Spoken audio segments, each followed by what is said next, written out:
I love you তিনটি magical শব্দ, যাকে কেন্দ্র করে সমগ্র বিশ্বের প্রতিটি মানুষ যুগের পর যুগ সুখী হবার প্রচেষ্টা করছে।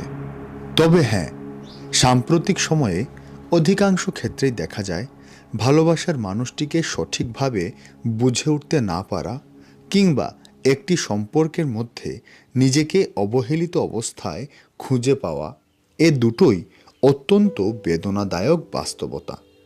আর তখনই হৃদয়ে অনুভূত হয় তীব্র রক্তক্ষরণ।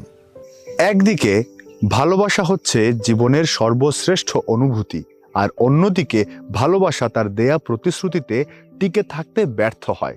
এর প্রধান কারণ হচ্ছে আমরা প্রত্যেকেই আগে নিজে ভালোবাসা পেতে চাই, এবং এই ভালোবাসা পাওয়ার মাধ্যমে যখন আমরা তৃপ্তি অনুভব করি তখন আমরা অন্যদেরকে ভালোবাসা দিতে অনুপ্রাণিত বোধ করি। দুঃখজনক হলেও সত্যি যে এই ধরনের চিন্তা চেতনাই আমাদেরকে অনিবার্য হতাশার দিকে ধাবিত করে। কারণ হয়তো অন্যরা আমাদেরকে যথেষ্ট পরিমাণ ভালোবাসা দিতে অক্ষম, নয়তো আমরা যা পাই তার থেকে অধিক ভালোবাসা পাওয়ার প্রত্যাশা করে বসে থাকি। তবে আমরা যদি কোনো রকম প্রত্যাশা না করে শুধুমাত্র অপরকে ভালোবাসা দেওয়ার ক্ষেত্রে ফোকাস করি, তাহলে কোনো রকম হতাশার বিন্দুমাত্র অবকাশ থাকবে না। কিন্তু এই পরিকল্পনাও কি ইমপ্র্যাকটিক্যাল নয়? হ্যাঁ, অবশ্যই। কারণ আপনি নিজে ইমোশনালি ক্ষুধার্ত রয়ে গেছেন আর অন্যদেরকে ভালোবাসা দিয়েই চলেছেন। এই প্রক্রিয়া বেশি দিন দীর্ঘস্থায়ী হবে না, কারণ আপনাকেও কোনো না কোনো জায়গা থেকে ভালোবাসা পেতেই হবে। আমরা এই জগতে যে সমস্ত ব্যক্তি কিংবা সম্পর্কের উপর ভালোবাসা পাওয়ার ক্ষেত্রে অতিমাত্রায় নির্ভরশীল, মূলত এ জগতের স্বভাব অনুসারে তারা প্রত্যেকেই সীমাবদ্ধ বা লিমিটেড। একমাত্র অসমাপ্ত ধারায় ভালোবাসা প্রবাহিত হয় পরমেশ্বর ভগবানের কাছ থেকে, যিনি সমস্ত প্রেম ও ভালোবাসার আধার, এমনকি সবকিছুর উৎসও তিনি। যদি আমরা তার দ্বার প্রান্তে উপনীত হয়ে হৃদয়ের অন্তঃস্থিত আরতি জানিয়ে তাকে ভালোবেসে ভালোবাসা প্রাপ্তির প্রার্থনা করি, তাহলে তিনি অবশ্যই আমাদেরকে রেসিপ্রোকেট করবেন।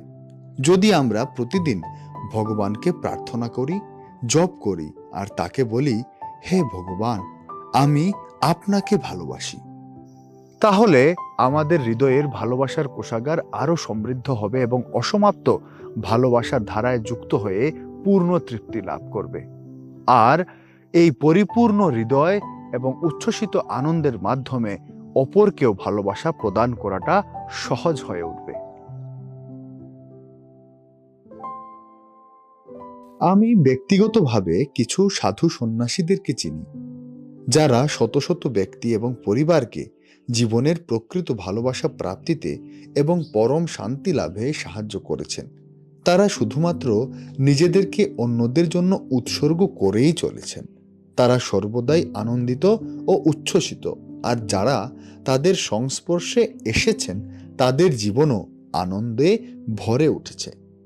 কিছু কমন প্রশ্ন আমি তাদেরকে করেছিলাম, তারা কিভাবে এই ভালোবাসার স্রোত এতদিন ধরে এত সব ভক্তদের মাঝে, এত সব পরিবারের মাঝে আর এত সব ব্যক্তিদের মাঝে তারা দিয়েই চলেছেন।